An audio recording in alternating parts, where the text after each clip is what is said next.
인천에서 올 3만 8천 가구 역대 최대 입주 전세가 쏟아진다. 네. 그러니까요. 이게 2월 13일 엊그저께 나온 기사입니다.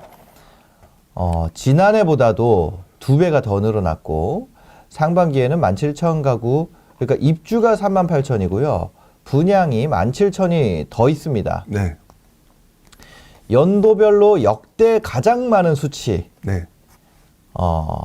그래서 이제 입주가 3만 8천 가구, 작년에 그랬다는 거죠. 지금 네. 상황을 보면 여기 등이 나갔네요. 근데 그렇습니다. 보면은 뭐 경기, 부산, 충남, 대구, 서울 이게 진짜 뭐 입주가 많네요. 상당히 많죠. 네, 그래서 지금 이런 상황이라는 거예요. 근데 네. 이제 인천 같은 경우는 어떻게 보세요? 그 부룡님이 보실 때. 그러니까 네. 참 말씀드리기가 네. 어려운 내용 중에 하나인데 요즘에 이제 이슈가 돼가는 것 같아요. 네. 근데 일단은 많은 분들이 부동산 얘기할 때 다 알고 계신 것 중에 하나가 공급, 특히 입주 물량이 늘어나면 네. 늘어나면 가격이 하락한다. 이 부분은 이제는 거의 다 알고 계시잖아요. 네네네네. 근데 그 부분을 다 알고 계시고 한때는 그 내용이 굉장히 잘 맞았던 시기가 아마 2010 몇 년대, 그 10년, 17년대 전후 이때 그 부분이 되게 맞았었는데 재작년이죠. 네. 재작년에 김포 사례가 여러분들의 생각을 완전히 흔들어 버렸어요. 재작년에 김포에 어떤 일이 있었나요? 그러니까 김포 같은 경우가 재작년이었죠. 재작년에 아마 김포 역시 인천처럼 김포 역사상 가장 많은 입주 물량이 아마 17,000세대에서 18,000세대 정도 되는 물량이 한꺼번에 쏟아졌거든요. 재작년에요. 네네. 2020년이죠. 2020년이네요. 네. 벌써 재작년이면. 네. 네네. 그렇게 쏟아졌는데 네. 그래서 많은 사람들이 김포라고 하는 동네를 지켜보면서 와 여기는 그러지 않아도 지리적 입지적인 차원에서 조금 선호도가 떨어졌으니까 네네. 여기는 대폭락을 할 거야 라고 생각하시는 분들이 상당히 많았었단 말이죠. 네. 근데 그 상황을 완전히 빗나가 버렸던 곳이 역대급 상승이 나왔어요. 김포가 그때. 입주가 많은데도.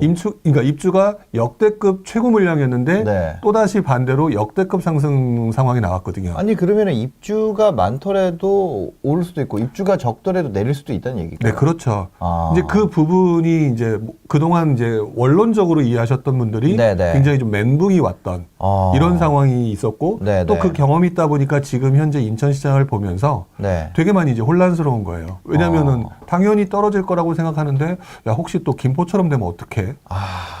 뭐 이런 생각을 네. 하실 수 있을 거다라는 그런 판단으로 사람들이 되게 혼란스러워 한다는 거죠. 네. 그러다 보니까 지금 그 인천에 좀 재밌는 현상도 있습니다. 한번 보여주시겠어요? 인천 1월에 수도권 분양시장, 그러니까 전체 수도권 분양시장 중에 인천 경쟁률만 올랐다고 해요. 이렇게 공급이 엄청나게 많은데 입주도 많고 뭐 사실 그런 상황임에도 수도권 중에 유일하게 인천만 청약 경쟁률이 상승한 것으로 나타났다. 그죠? 네.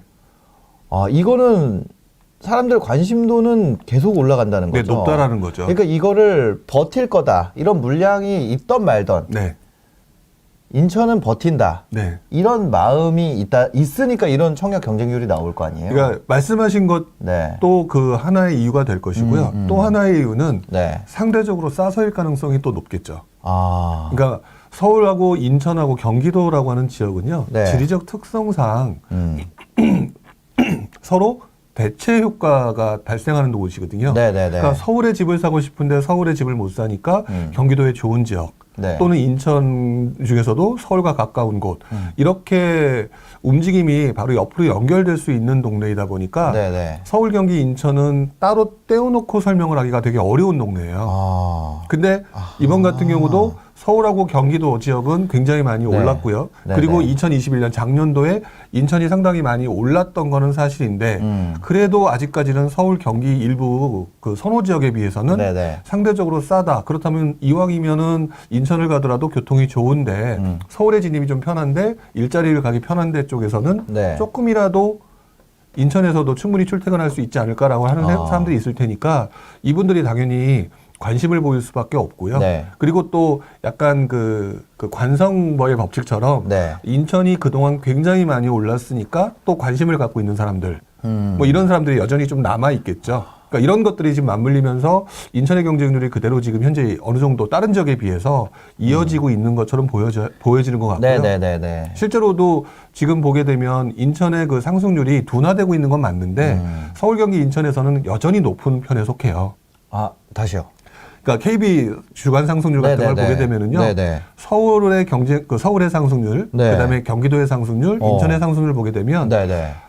상승세가 둔화된 거는 맞는데 네네. 여전히 인천이 가장 높아요. 아, 인천의 상대적으로. 공급이 입주가 그렇게 예정되어 있음에도 네. 인천 상승률이 높은 이유가 뭐지? 왜 그런 거예요? 뭐 지금 싸서. 네, 아무래도 아. 싸기 때문에 우리가 지금 살다 보면은 네. 우리는 이제 우리 기준을 가지고 이제 인천은 어떻고 서울은 어떻고 경기는 어떻고 이렇게 설명을 하는데 네네. 우리가 모르는 누군가는 집을 구해야 되거나 뭐 하는 상황에서 인천이라고 하는 곳들을 관심이 두고 있는 사람들이 생각보다 꽤 네. 많은 편이다라고 네. 볼 수가 있고요. 그리고 인천이라고 하는 동네가 서울, 경기, 인천을 놓고 비교하다 보니까 굉장히 좀 분위기가 네. 상대적으로 좀 저평가받는 분위기가 있는데 인천광역시 인구는 300만이에요. 아, 엄청 크네요. 인천이. 그렇죠. 네, 그렇기 때문에 네. 그 동네 수요 자체가 네. 움직이면 그거는 가격이 움직일 수밖에 없는 구조라는 거. 근데 우리가 네네. 나도 모르게 서울, 경기, 인천하고 비교하다 보니까 뭐 서울 1000만, 900만, 1000만이고 네. 경기도는 더 많고 네. 여기에 인천이 300만이다라고 하게 되면 되게 폄하될 수 있는 건데 전국적으로 놓고 보게 되면 상당히 많은 그쵸. 그 인구가 있는 곳이기도 하죠. 300만 도시가 없죠, 거의. 네. 예. 그렇게 생각하게 되면 우리가 약간 착시 효과가 있는 곳이 인천이기도 하다라는 생각을 할 수가 네네네. 있을 것 같아요. 아, 그러면은 어떻게 보세요? 뭐라 그래야 되지? 인천에 대해서 네. 부룡님의 관점은 네. 어떻게 보시나요? 솔직히 말씀을 드리면요. 네네.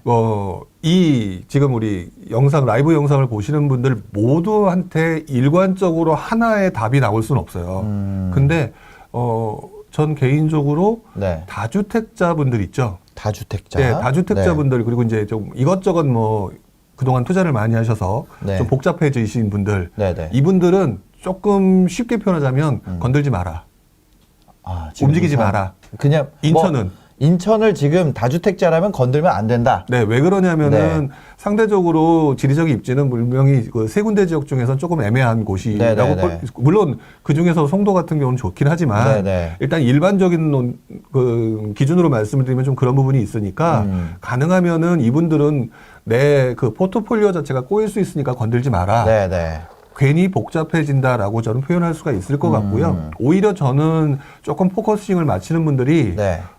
이 지역에 거주하고 계신 분들 중에 1주택자 또는 무주택자 분들은 네. 인천의 입주 물량이라고 하는 부분에 얽매이지 말고 네. 과감하게 좋은 곳이라고 생각하거나 입지가 바뀔 만한 곳. 예를 들어서 인천도 호재가 되게 많을 거 아니에요. 네네네. 그런 곳이라면은 지금 들어가셔도 충분히 전략적으로 수익을 볼 수 있는 동네는 많다라고 말씀을 드릴 수 있을 것 같아요. 왜냐하면 인천 같은 경우는 또 사람들이 인천이면 또 인천 자체를 아까 300만이라고 그랬잖아요. 네네. 300만이라고 하는 그 인구가 그 수도 없이 많은 그 동네를 끊어서 보는 게 아니라 퉁쳐서 그냥 인천은 뭐 어쩌고 저쩌고 이렇게 표현하는데 그죠. 네, 지금 그렇게 기사에도 그렇게 나오고 있잖아요. 네, 근데 네. 입주 물량이 많다라고 얘기하는 그 인천에서 가장 입주 물량이 많은 곳이 우리가 알고 있는 검단 신도시가 있는 네, 네. 서구 지역이거든요. 네, 네. 그러면 서구 지역 같은 경우는 분명히 부침이 확실하게 있을 거예요. 아무래도 물량이 쏟아지게 되면. 네. 네. 근데 아까 말씀드렸던 그 300만이라고 하는 엄청난 인구가 그 서구를 제외한 또 물론 다른 몇 군데 지역이 있지만 네네. 그 지역의 다른 지역 같은 경우는 입주 물량이 상대적으로 영향을 좀 덜 받겠죠. 네네. 그러면 오히려 그분들은 그런 곳에서 기회를 볼 수가 있는 거고 또 무주택자 같은 분들은 그동안 되게 많이 올랐던 그곳이 오히려 가격이 떨어진다 또는 이제 그 단기적인 부침이잖아요. 네. 그러면 그분들한테도 그런 기회가 오히려 투자의 기회가 될 수 있는 거고 네. 사실 저희가 방송을 하면서 그동안 되게 많은 얘기를 했던 곳 중에 하나가 안양 동안구예요. 그쵸. 그쪽 굉장히 좀 분위기 안 좋다고. 네, 분위기 안 좋다라고 네. 얘기했던 게 사실 그런 곳이잖아요. 그러니까 네. 입주 물량이 과도하대서. 네, 네, 맞아요. 근데 제가 뭐라고 그때 얘기했었냐면 안양 동안구 평촌이 있는 쪽인데 좋을까요, 나쁠까요라고 했을 때 아마 대부분의 사람들은 아유 그래도 좋은 지역이죠. 네. 라고 분명히 생각한다고 저는 생각을 네, 네. 하거든요.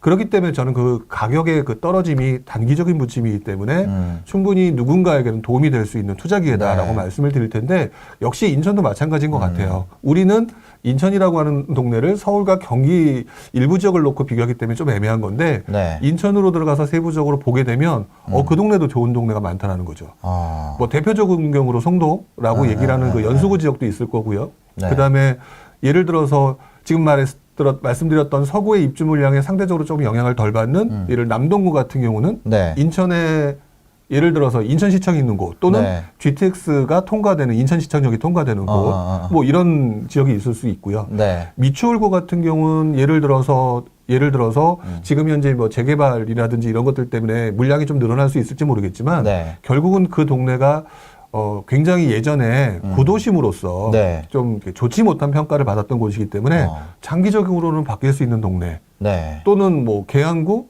그러면 조금 지금은 좀 애매하지만 서울에 되게 가까운 동네 그리고 계양신도시나 바로 그 옆에 있는 부천에 있는 대장신도시가 네네. 같이 붙어 있으면서 나중에 시너지 효과가 발생할 곳 어. 뭐 이렇게 해서 충분히 오히려 인천은 이래서 입주 물량 때문에 떨어지는 거니까 쳐다도 안 볼 거야가 아니라 네. 조금 더 길게 보고 관점을 바꿔놓고 보게 되면 저는 오히려 그런 곳에서도 투자할 기회가 있다라고 생각하고요. 저 네. 역시도 네. 제가 왜 이렇게 말씀을 드리냐면 제가 원래 제가 어렸을 때 처음 관심을 갖게 된 동네가 이제 목동 신정동 그 네네. 양천구였었거든요. 네. 그러다 보니까 서울 서부 지역이었어요.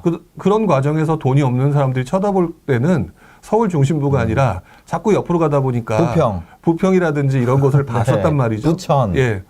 제가 그때 그 경험이 있었기 네. 때문에 약간 좀 그런 부분을 말씀드리는지 모르겠지만 전체적으로 놓고 보게 되면 분명히 떨어지는 건 맞다. 네. 그러나 거기에서도 기회가 있는 것들은 제 경험상 분명히 있더라라고 하는 부분을 말씀을 드리게 되는 것 같아요.